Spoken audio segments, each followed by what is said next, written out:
Je suis au salon Marjolaine Bio 2017 avec Sylviane de l'association Cocopelli et je vais en profiter pour découvrir l'association et poser quelques questions. Bonjour. Bonjour. Est-ce que d'abord vous pourriez me dire rapidement le but de l'association pour ceux qui ne connaissent pas encore? Donc Cocopelli est une association qui est née en 1999. Le but de l'association, donc, c'est la conservation de la biodiversité. Alors, je m'explique un petit peu. Un catalogue officiel a été créé dans les années 1940 qui ont éliminé un certain nombre de variétés. Et c'est sur quoi comment ça s'appelle, Cocopelli se bat. Parce que ces variétés appartiennent au monde du vivant. Et il n'y a pas lieu que ces semences soient confisquées par certaines personnes parce que c'est plus simple pour eux de. Et puis on est en pleine normalisation. Combien vous avez de variétés commercialisées? Oh là là, nous on a ici, il doit y avoir 300 ou 400 variétés de commercialisées. On n'a pas tout ce qu'on a à l'association, bien évidemment, parce qu'on ne peut pas tout amener. À l'association, il y a plus de 2000 variétés. 2000 variétés. Est-ce que dans ces variétés, c'est uniquement celles qui ne sont pas commercialisées ailleurs ou il y a également celles qui sont commercialisées? Nous, aujourd'hui, on commercialise un certain nombre de graines, toutes interdites, pas interdites, peu importe. Ce sont des graines donc reproductibles. Contrairement au marché traditionnel où là ce sont des F1 hybrides et donc qui ne sont pas reproductibles. Semences anciennes, créations récentes aussi, mais tout en bio. D'accord, tout en bio. Donc vous parliez rapidement des semences F1 pour ceux qui ne connaissent pas. Donc c'est des semences qui effectivement sont stérilisées, donc qui peuvent faire pousser une fois la plante et la fleur, le légume, etc. Dans le circuit traditionnel de vente, est-ce qu'il y a uniquement des F1 ou est-ce qu'on peut aussi trouver des semences reproductibles? Alors aujourd'hui, on commence à trouver un petit peu de semences bio. Je ne suis pas persuadée aujourd'hui qu'elles sont reproductibles, mais bon, déjà elles sont bio, hein, c'est bien. Reproductibles, je n'irai pas jusque-là, parce que malheureusement aujourd'hui, il y a un certain nombre de semences qui sont stériles, même si elles sont bio. Voilà. D'accord. Ah, donc le bio n'implique pas le fait qu'elles soient reproductibles. D'accord. Combien vous vendez à peu près de semences chaque année via l'association? Je sais pas. Nous, on est trois équipes à tourner un petit peu partout en France, sur des salons bio, sur le marché des fleurs et autres. On représente sûrement une petite partie, 10 à 15%. Le reste est fait par Internet. Donc, on n'est qu'une toute petite partie, nous, Donc vous vendez uniquement en direct, hein? D'accord. uniquement en direct ou par Internet. Aucun magasin vous les achète Aujourd'hui, on a un certain nombre de magasins, souvent Biocoop et autres. Alors, j'ai nommé Biocoop, mais j'englobe tout, hein. Mais certains magasins bio qui commercialisent, qui ont un petit portant et qui commercialisent donc les graines de Cocopelli. D'accord. Et donc les acheteurs, est-ce que c'est uniquement des jardiniers amateurs ou est-ce que ça peut être des agriculteurs professionnels également? Alors aujourd'hui, il y a environ 95% de particuliers. Le reste, ce sont des maraîchers et autres. Mais souvent, ils passent directement par l'association parce que bon, on n'a pas suffisamment nous de graines ici pour eux, bien évidemment. Voilà. Très bien. Moi, si demain j'achète des graines et que je fais pousser des tomates pas officielles, on va dire, je peux réutiliser les graines des tomates pour en.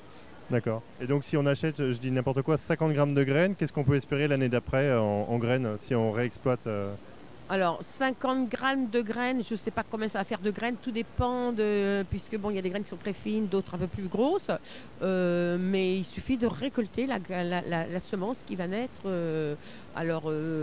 Soit on les récolte dans les fruits, soit ça pousse en fleurs, soit il y a des inflorescences et là il faut récolter les graines, c'est tout. Mais l'ordre de grandeur, par exemple, je sais que les framboisiers, on en a dans le jardin. Quand on les repousse, ça peut se multiplier assez vite d'une année sur l'autre. Après, est-ce que d'autres légumes, on peut espérer doubler, tripler d'une année sur l'autre ou c'est pas aussi bien? Bah, c'est pas du tout comme ça, hein, non, non, parce que là, effectivement, le framboisier, d'abord, c'est un arbre. Nous, on a. Question de néophyte. Voilà, ouais, ouais. Donc, effectivement, le framboisier, le cassis, un certain nombre d'arbres vont se reproduire. Mais là, la semence, si vous plantez une graine, effectivement, par exemple, une graine de tomate va faire un pied de tomate, va vous donner X tomates. Soit vous mettez tout en graines, mais bon, l'intérêt est moindre quand même. Mais il suffit de garder une tomate qui va vous donner une foultitude de graines, hein. Puis voilà, dans une tomate, il peut y avoir une cinquantaine de graines. D'accord. Donc on parlait des semences qui effectivement ne sont théoriquement pas vendables officiellement. Qu'est-ce que dit la loi exactement? La loi, donc, elle conserve cette notion de catalogue qui a été revu plusieurs fois depuis 1941, catalogue qui a été revu à la baisse, bien évidemment, ou malheureusement. Et donc, aujourd'hui, effectivement, il y a encore un certain nombre de graines ici chez Cocopelli qui sont interdites, parce que non inscrites à ce catalogue officiel. Bon, Cocopelli a eu pendant plus de 10 ans, 15 ans des procès.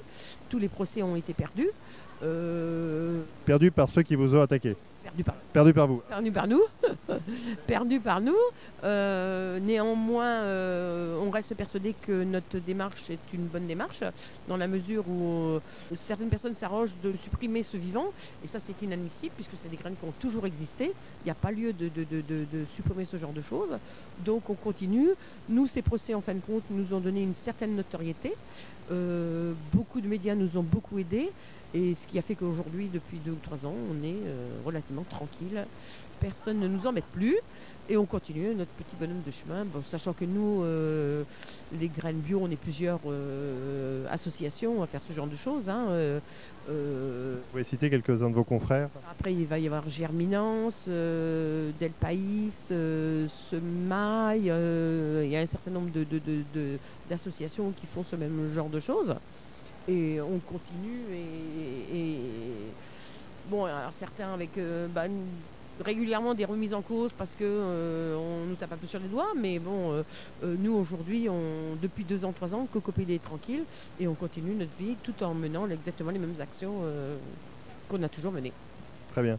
Donc moi, en tant qu'amateur, qu'est-ce que j'ai le droit de faire? Donc, je peux les donner à mes voisins, je peux les échanger. On ne peut pas les vendre en théorie, mais on peut faire plein d'autres choses. Est-ce que vous pouvez dire ce qu'on est censé faire? Ce qu'on peut faire? Aujourd'hui, vous pouvez échanger. Enfin, aujourd'hui, tout ça, on trouve énormément de bourses de graines, de grainothèques, de choses comme ça, pour faire des échanges, des trocs de graines.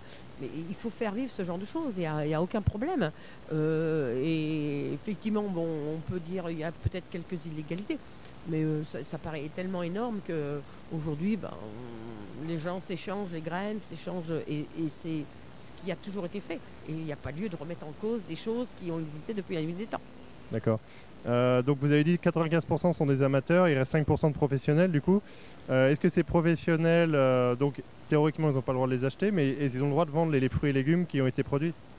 Bien sûr, hein, oui. C'est la nuance, parce que Carrefour a fait une publicité des fruits et légumes défendus, mais en fait les fruits et légumes peuvent être vendus. Ils ont fait un bon coup marketing. Mais c'est des semences qu'on n'est pas censé acheter, mais on a le droit de vendre les fruits et légumes. Enfin bon. Oui, c'est un coup de marketing, ça c'est clair. Qu'est-ce que vous pensez d'une manière générale de l'agriculture bio d'un côté et biodynamique de l'autre? Est-ce que... Enfin, bon, aujourd'hui, effectivement, il y a bio et bio, hein, tout ce qui va être Nature et Progrès, Déméter et autres, des labels, voilà. Donc, effectivement, ça, c'est quelque chose qui est très important, qu'il faut continuer à faire vivre, puisque, effectivement, aujourd'hui, quand on voit la bio-industrielle, on est un peu dans un autre monde aussi. Bon, alors après, effectivement, il y a une norme, hein, il y a une charte, il faut la respecter, hein, sinon on ne peut pas se réclamer de ça. Mais on passe dans un autre monde et effectivement, comme tout industriel, on a tendance à vouloir faire ouvrir les choses. Et là, il faut être très très vigilant à ce genre de choses. Favoriser les Nature et Progrès, Déméter et autres mentions, et il faut favoriser ces gens-là, il n'y a pas de problème. D'accord, merci beaucoup.